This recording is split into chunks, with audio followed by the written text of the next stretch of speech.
I found this at a shop locally. I thought it was pretty cool, but I'm also one to not wear hats. And specifically cowboy hats look really ridiculous unless you're wearing cowboy boots, which I don't have. Aye-yu-kwee, Neckdown Melita, and this is my channel, The Midnight Librarian. Y'all, it's been a month. Holy cow. I have not done hardly any videos this month. I apologize. It's been a busy month. I've went camping. I completed a mural, my first mural, yay me. Started back at work. I typically, I'm reaching a year of my current position, and this was the first time I've ever experienced working 10 months of the year. I work at a university, so think of it like you would a teacher, except I don't teach. I'm an administrative assistant. I enjoyed it. I was not ready to go back to work. But at the same time, I was kind of freaking out that I wasn't working. But it was also just nice to have that time to be able to relax and sleep in, and also like work for myself for a bit, doing the mural and other illustrations. So yeah, I keep thinking it's still July. It's the end of August. It's nearly September. Wow. So today we are going to be talking about my August wrap up. So like I said, it was a busy month and I didn't get as much reading done as I was hoping to, but I did get more reading done than I expected to. You would think that with doing a mural, I'd be able to listen to audiobooks all the time, and that was not the case, considering it was my first mural and a lot of it was me trying to problem solve as I was going. It got to the point where I didn't want to listen to anything, or anyone. This month I read 5 books, equaling to 1,198 pages. I've had 0 1 stars, 0 2 stars, 0 3 stars, 3 4 stars, and 1 4.5 stars, and 1 5 star, equaling to a 4.3 a rating average for the month of August. So yeah, it's like a lot of the books I really liked this month. Out of the 5 books, 4 books were the own voices, including LGBTQIA+ / Two-Spirit, also Indigenous, African, and Muslim. In terms of genres, there was 3 nonfiction, and of those nonfictions, the subgenres are historical, memoir, and a collection of essays, poems, and art. And then I have 1 fantasy and 1 contemporary. I think 2 books came from my library, and both of them I ended up buying physical copies of anyway. So let's talk about the books, and then at the end I'll talk about what I'm currently reading. Okay, so the first books I'm going to talk about I read for the Read-Eh-Thon. This Read-A-Thon is hosted by Books and Lala, as well as a slew of other creative creators, all based in Canada, and basically it's a Canadian-based Read-A-Thon. You are encouraged to read books that are set in Canada or published in Canada by Canadian authors, etc., etc. They have a bingo board that I'll post here. Despite how many prompts I was able to do for this bingo board, given the 3 books I was able to read, I still was not able to get a bingo. But it's not required that you get a bingo. It's not required that you do a blackout. It's just inspiration for you to pick your TBR. And that was great for me. I'll also link, of course, Books and Lala, as well as all the other creators down below, as well as the Read-A-Thon website post that Books and Lala has on her blog. That was extremely helpful in order to figure out which books are Canadian based or by Canadian authors, and actually is where I found my first book that I read for this, and that was We Have Always Been Here by Samra Habib. This is a queer Muslim memoir. So Samra is queer, she is Muslim, she's also a refugee that left Pakistan. So her family left Pakistan, went to Canada, and basically it's Samra's life from what she remembers in Pakistan to living in Canada, the culture shock of it, also her relationship with not only her own culture but her identity as a woman, as a person who identifies as queer. So this was really, I thought really good. This was really eye-opening in some ways. I felt like there were some parts that could have gone deeper. The first 3/4 of this was great, and then the last quarter of it kind of felt rushed. I thought it was a really quick and easy read, and ultimately was really thought-provoking and eye-opening, and I really enjoyed it.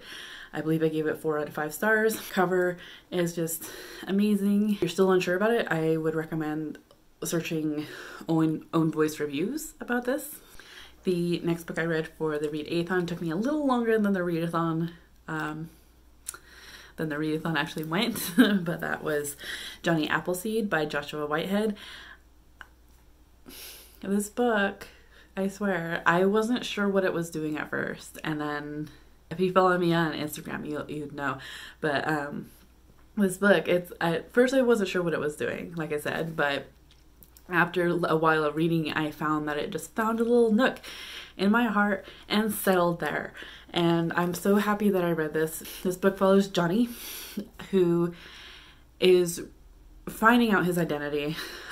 He is Indigenous, he's Two-Spirit. It's basically him trying to figure out who he is as a person and how that fits into society. Not only like the society outside of the reservation, but also within his family and within the reservation.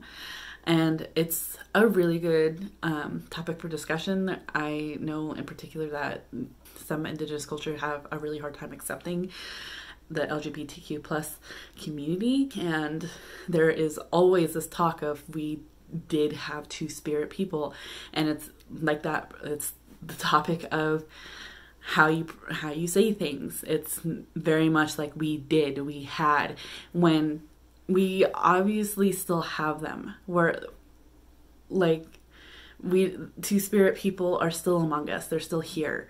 But the way some of our communities talk is that we don't have them anymore, and therefore we don't know how to incorporate them into our ceremonies anymore.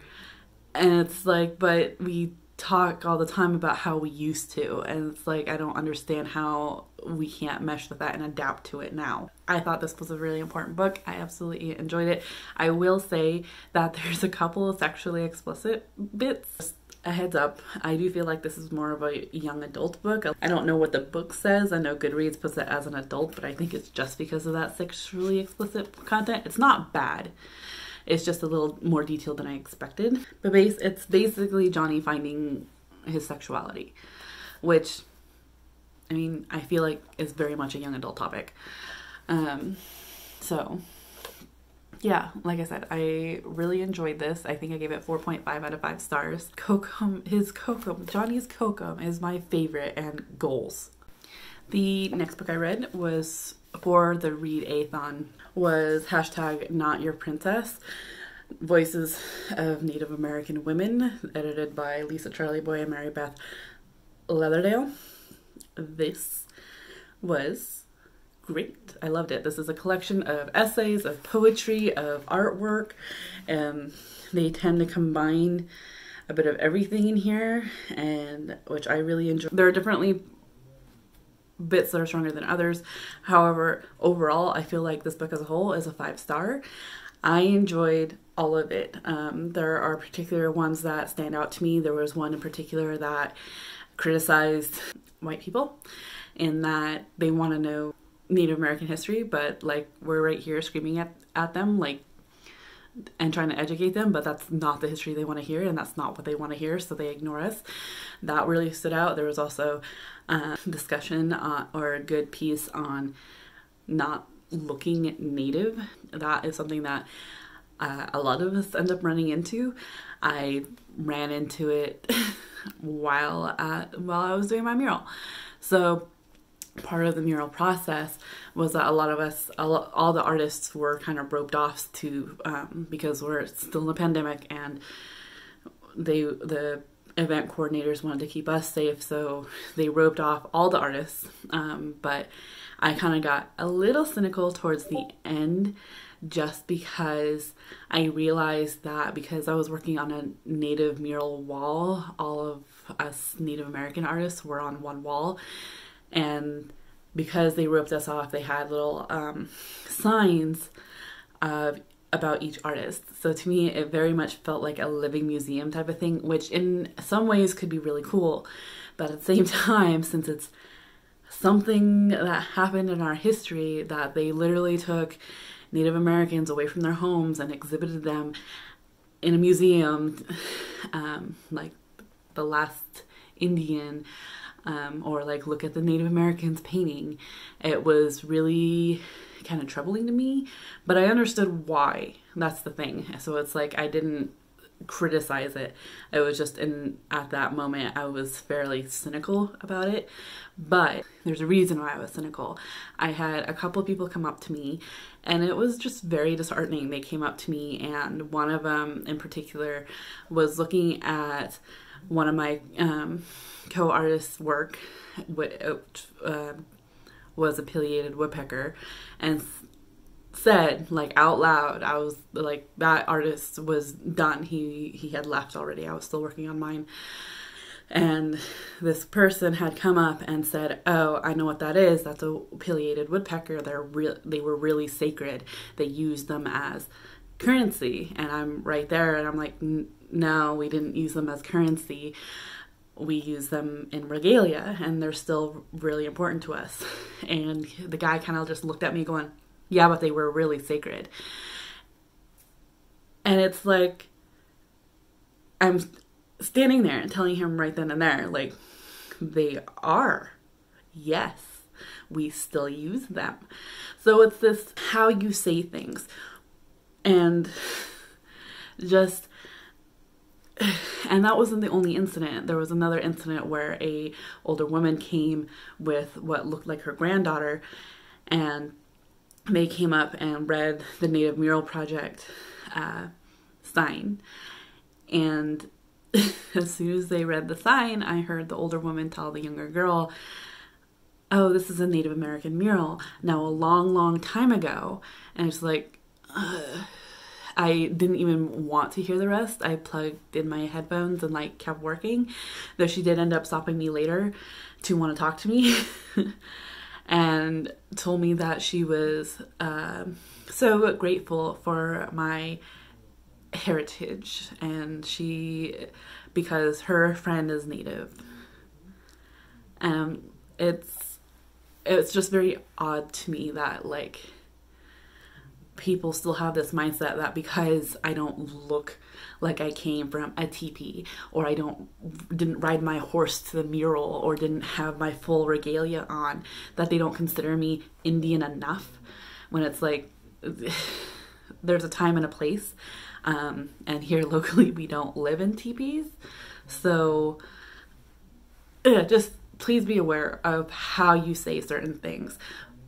We're still here. And so that's was a major part of it, as well as not only, but something I want to reiterate too is that it's sadly not only just the white community that does this, it's our own community. There was a guy that came up to me claiming to be one of the artist's cousins and proceeded to ask me who my family was and where they came from. Like, it was an ancestry test. And I came to later find out, thankfully someone interrupted us. And so, because he like was really digging, and it's like trying to prove that he knew more about my family than I did. And from what I found is that other natives do that to each other to prove that they're more native, that they're more indigenous than I am or that other people are. There was a multitude of stories and poems and in this book that resonated with me with current issues that are still happening. So there's my 2 cents on that. The whole reason I went on that rant was because one of them in particular was talking about how people don't think she looks Native enough, or they look Native enough. And that is something that's also prevalent. There's a lot of identity crisis because not only are white people looking, or like non-Indigenous people looking at us going, well, why aren't you in regalia? You're not a true Indian or something.